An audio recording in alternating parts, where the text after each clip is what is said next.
Barack Obama has been called the first climate president for acknowledging the real threat of global warming. The president has said he finds rising temperatures terrifying and frets about a world where his grandchildren won't be able to enjoy coral reefs or snow-covered mountains. During his 2 terms, Obama has banned drilling in the Arctic, put new fuel standards on cars, and has tried to limit greenhouse gas emissions from coal power plants. But work by Columbia University and The Guardian shows that Obama's climate record has been badly tarnished by investments made in dirty fuels around the world. Since Obama has moved into the White House in 2009, his administration has approved financial support worth $34 billion to coal, oil, and gas projects in countries including Mexico, Ukraine, and Australia. These projects have caused local as well as global harm. In India, for example, people living next to a U.S.-funded power plant have complained about poisoned water and air. Information about these projects was discovered by an investigation into the U.S. Export-Import Bank.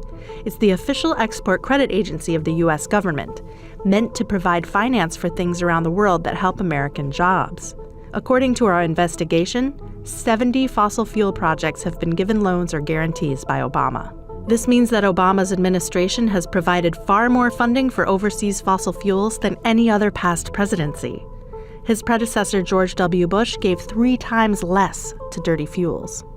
The White House says these investments have helped America's economy and that there have been restrictions placed on money given to coal plants. But projects funded by American taxpayer dollars since 2009 could produce up to 164 million metric tons of carbon dioxide every single year if operating at full capacity. This is slightly more than what the country of Pakistan emits in a year.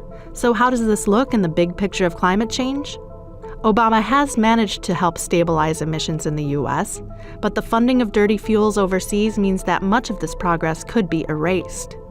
Climate change is a global problem after all. It doesn't matter where emissions occur, they will affect us all.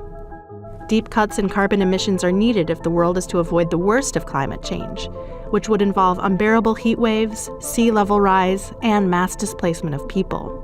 Donald Trump has threatened to undo all of the climate work undertaken by Obama, and this has worried many leaders around the world.